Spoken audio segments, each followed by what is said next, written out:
ওই দিন আমার শুনিয়েছে, হামজা যাদেরকে বাইরে রেখে এসেছি সব আমি আল্লাহর হাতে দিয়ে এসেছি। এই কথাটা বলা কত বড় ঈমানের দরকার। এটা মুখে বলতে যত সহজ হচ্ছে, ওই জায়গায় থাকলে অত সহজে বলা যায় না।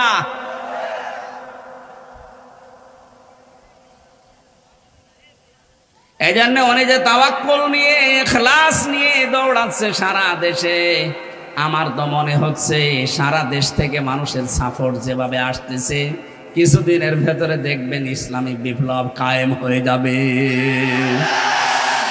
আমার জীবনের সবচাইতে বড় আকাঙ্ক্ষা, ইচ্ছা, তামান্না এইটা, আল্লাহ তুমি যাই করো করো, কোরআনের বিচার ব্যবস্থা, কোরআনের শাসন ব্যবস্থা এই দেশে কায়েম হয়েছে, এটা যেন দেখে মরতে পারি। বলেন আমিন। ফেরাউনের প্রথম ফাঁদ ছিল, সে ছোট ছোট দলে দলে মানুষকে ভাগ করে ক্ষমতা টিকিয়ে রাখার একটা পায়তারা করেছিল। এইটা আমরা আর কিয়ামত পর্যন্ত এই দেশে হতে দেব না। কথা বলেন না কেন?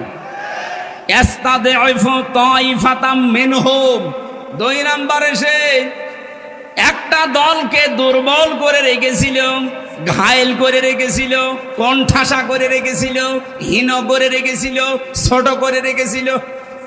আপনি 15.5 বছরের ভেতরে মিলান, এদেশে হাজারো দলের মানুষ আছে, রাজনৈতিক কর্মকাণ্ড অনেকে কম বেশি করতে পেরেছে। দেখলাম শুধুমাত্র একটা দলকে জালেমরা টার্গেট নিয়ে কোণঠাসা করে রেখেছে। আমার তো মনে হচ্ছে মিলে যাচ্ছে, খাপের খাপ, মমতাজের বাপ মিলে যাচ্ছে না? আল্লাহ এতটুকু শেষ করেননি। ইউযাব্বিহু আবনাহুম ওয়া ইস্তাহয়ী নিসাহুম ইন্নাহু কানা মিনাল মুফসিদিন। ওই জামানায় ফেরাউন পুরুষদেরকে মেরে ফেলতো আর মেয়েদেরকে বাঁচিয়ে রাখতো। তাফসিরে 2টা কারণ দিয়েছে। 1 নম্বরে মেয়েদেরকে বাঁচিয়ে রাখতো ভোগ করার জন্য, দাসীবাদী বানানোর জন্য। 2 নম্বরে পুরুষদেরকে অকর্মা করে রাখতো আর মেয়েদেরকে কর্মসংস্থান তৈরি করে দিত। আপনি তাকান, এই দেশে এটা আরম্ভ করেছিল অনেকে। পুরুষ মানুষ অনার্স মাস্টার্স করেও চাকরি পাচ্ছে না, আর মেয়ে লোক ম্যাট্রিক ফেল করে 3 জায়গায় চাকরি হয়।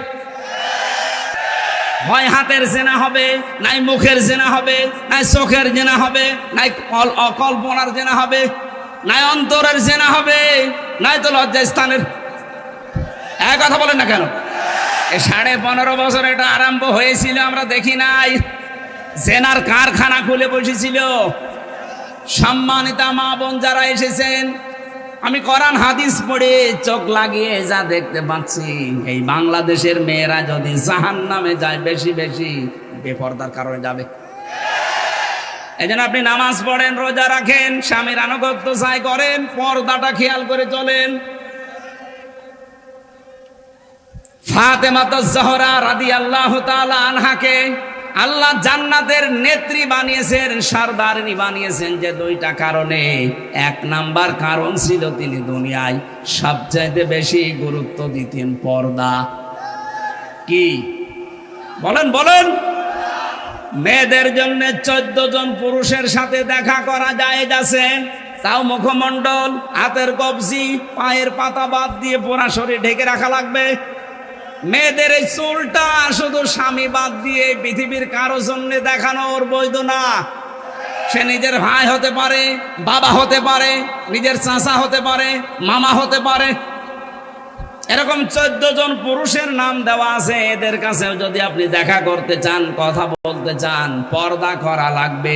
হ্যাঁ, মুখমণ্ডল, হাতের কবজি, পায়ের পাতা খোলা রাখতে পারেন, কিন্তু মাথার চুল খোলা রাখতে পারবেন না।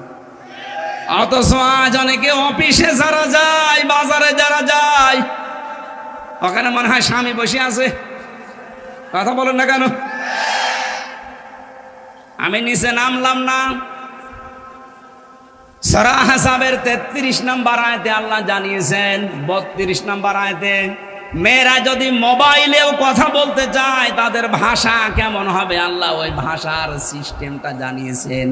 ইয়া নিসান নাবিয়্যি লাস্তুন্না কাআহাদিম মিনান নিসাই ইন তাকাইতুন্না ফালা তাখদা'না বিল কওলি ফায়াতমা'আল্লাযী ফী কলবিহি মারাদু ওয়া কুলনা কাওলাম মা'রুফা।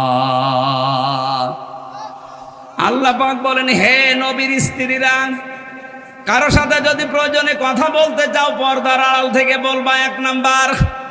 2 নম্বরে ভাষা হবে কর্কশ, রুক্ষ সূক্ষ্ম, কিন্তু কথা বলা লাগবে সঠিক কথা। সম্মানিত মা বোন যারা আছেন, মোবাইলে কথা বলেন, নিজের শুধু স্বামী আর যে 14 জনের নাম বলছি, এই 14 জন বাদ দিয়ে যদি পৃথিবীর কোন মানুষের সাথে সে যদি হামসাও হয়, কাবার ইমামও হয়, কথা বুঝতেছেন? এদের সাথেও যদি কাবা শরীফের ইমাম আব্দুর রহমান সোদাইসি কল দিয়েছে আপনার মোবাইলে, যদি কথা বলতে চান, কথা মিথ্যা কথা বলবেন না, যা বলবেন সত্য কথা বলবেন, কিন্তু ভাষা হবে কর্কশ। কথা বলে না কেন? প্রশ্ন আসতে পারে, কাবার ইমামের মনও কি খারাপ? আরে খারাপ মানে শয়তান মানুষকে ধোঁকা দিয়ে বোকা বানাতে 1 সেকেন্ড সময় নেবে না। এটা আল্লাহর নির্দেশ, যেহেতু নবীজির স্ত্রীদেরকে বলছেন আল্লাহ। আরে ভাই, নবীর স্ত্রীরা তো আমাদের মা, কথা বলে না কেন? মায়ের সাথে সন্তান কথা বলবে, কোনো খারাপ ধারণা আসতে পারে, তারপরও আল্লাহ দিয়েছেন তাদের জন্য। আর আপনি তো কত দূরের মানুষ, আপনার মনের ভেতরে উল্টা পাল্টা কামনা বাসনা আসবে, এটা তো 1 আর 2। মেয়েরা যারা এসেছেন, পর্দার এই বিধানটা, এটা কণ্ঠের পর্দা, কথার পর্দা, খুব খেয়াল করে এটা চালানো লাগবে আমাদের।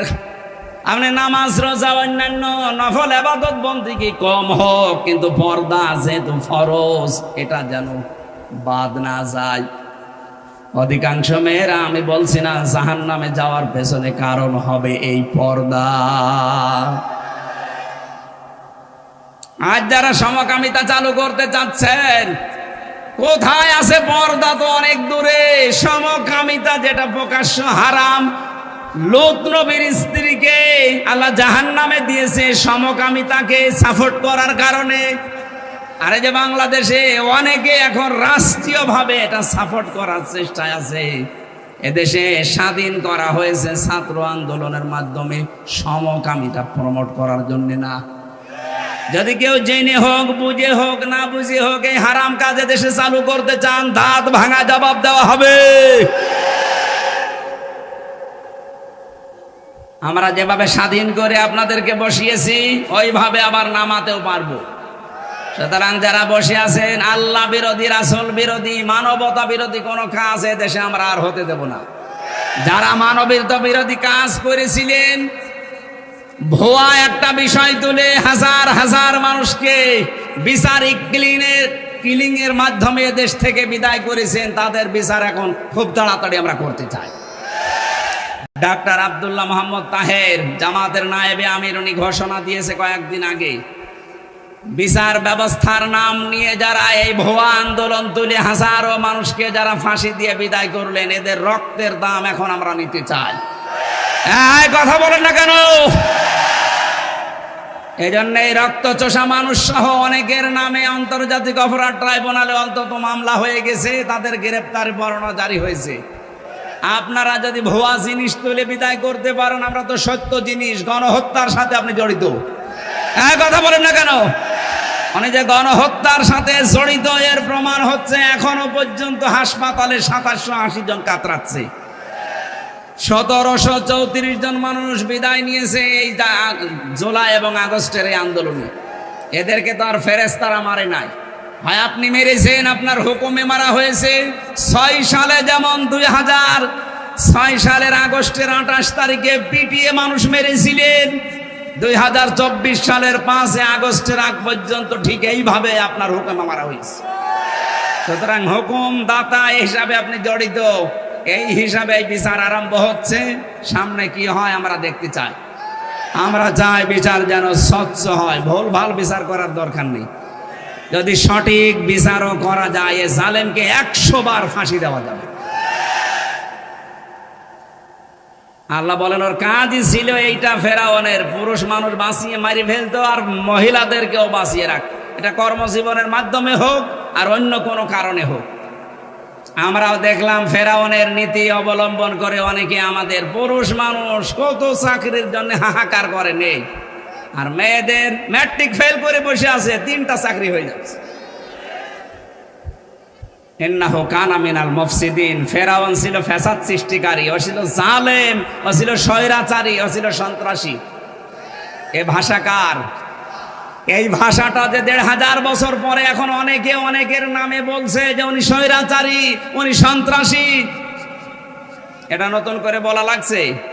এটা 15.5 বছরে মানুষ বলতেছে। এবার আল্লাহ কি করলেন?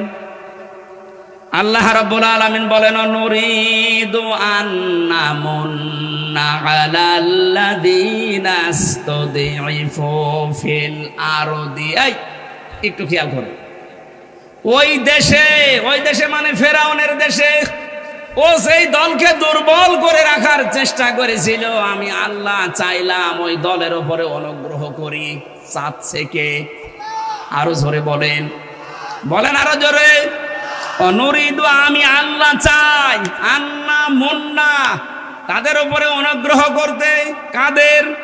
আলাল্লাযীনা ইসতুদঈফু ফিল আরদি, ওই জমিনে ফেরাউন যাদেরকে দুর্বল করে, হীন করে, ছোট করে, কোণঠাসা করে, এভাবে যাদেরকে রেখেছিল, ওই দলের উপরে আমি চাইলাম একটু অনুগ্রহ করি। এরপরে আমি তাদেরকে কি চেয়েছি জানো? ওয়ানাজআলাহুম আইম্মাতান, আমি জাতির নেতা তাদেরকে বানিয়ে দিয়েছি। এটা বানিয়েছে কে? ওয়ানাজআলাহুমুল ওয়ারিসিন, এবং ওই দেশের ওয়ারিস আমি আল্লাহ তাদেরকে বানিয়ে দিয়েছি। আমার তো মনে হচ্ছে এই 1500 বছর পর এই দেশে যারা একামতে দিনের দায়িত্ব পালন করতে গিয়ে কোণঠাসা হয়েছিল, আল্লাহ তাদেরকে ধরে ধরে এনে এ দেশের জমিনের উত্তরাধিকারী বানিয়ে দিতে চাচ্ছেন। অনুমাক্কিনা লাহুম ফিল আরদ, আমি জমিনে তাদেরকে প্রতিষ্ঠা দান করলাম, ক্ষমতা দিয়ে দিলাম। আল্লাহর আয়াত মিথ্যা না সত্য? হাজার হাজার বছর আগের এই কাহিনী আল্লাহ আমাদেরকে খেলা করার জন্য শোনাচ্ছেন না, শোনাচ্ছেন যে এরকম কিছু আমার আল্লাহ সামনে করবেন।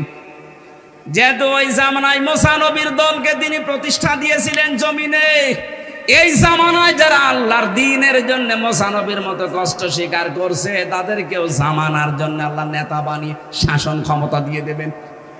আর দেবেন কেন? দেবেন এই জন্যে, অনুরিয়া ফিরাউনা ওয়া হামানা ওয়া জুনুদাহুমা মিনহুম মা কানু ইয়াহযারুন।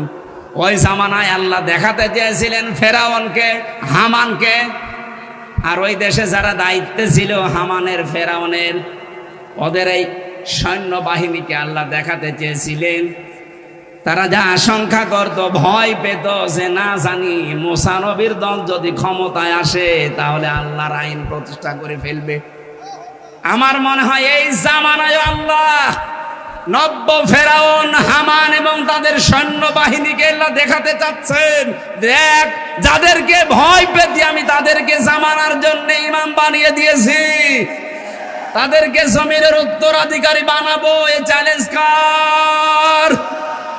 আল্লাহ যেন এই চ্যালেঞ্জটা আমাদের এখন দেখান। ইন্নাল্লাহা লা ইখলিফুল মিয়াদ, আল্লাহ ওয়াদা ভঙ্গ করেন? বলেন। আমি চর্মচোখে সত্যিই দেখতে পাচ্ছি আল্লাহ এই আয়াতগুলো সামনে দেখাবে। কারণ আল্লাহর আলেম যারা এই জামানায় ছিল, কোরআনের পাখি স্বপ্ন দেখেছিলেন, যতগুলো স্বপ্ন দেখেছেন সবই আল্লাহ দেখিয়েছে। উনি স্বপ্ন দেখেছিলেন এই দেশে জালেম যারা আছে এরা ইঁদুরের গর্ত পাবে না, ঠিক পাচ্ছে না। উনি স্বপ্ন দেখেছিলেন এই দেশে শুধু একটু ঝাঁকা দেওয়া হবে, দিল্লি গিয়ে পড়বে, ঠিক তাই পড়েছি। উনি স্বপ্ন দেখেছিলেন জালেমদের নাকের ডগার উপরে পথ পথ করে কালেমার পতাকা উড়বে, এটা বাকি আছে। এটা সূরা কসসের এই 6 নম্বর আয়াত অনুযায়ী আমি বিশ্বাস করি আল্লাহ এটা দেখাবে। এক কথা বলে না কেন? এটা আল্লাহ দেখা, কারা চান দেখি? লিল্লাহি তাকবীর। এই দেখেন তো, হাত তোলেনি কে?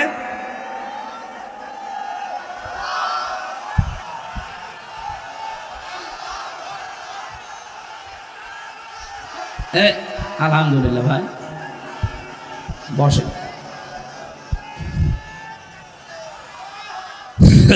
জালেমের জুলুমের শিকার হয়ে 3টা বছর ওরা যে জায়গায় রেখেছিল খুব কষ্ট দিয়েছে। শরীরের অবস্থাও ভালো না, কণ্ঠটার অবস্থাও ভালো না। 10-12 দিন আমি হাসপাতালে পড়েছিলাম অলরেডি। ডাক্তাররা বলেছে রাত জাগবেন না, আবার কিন্তু ওই রোগ বেড়ে যাবে।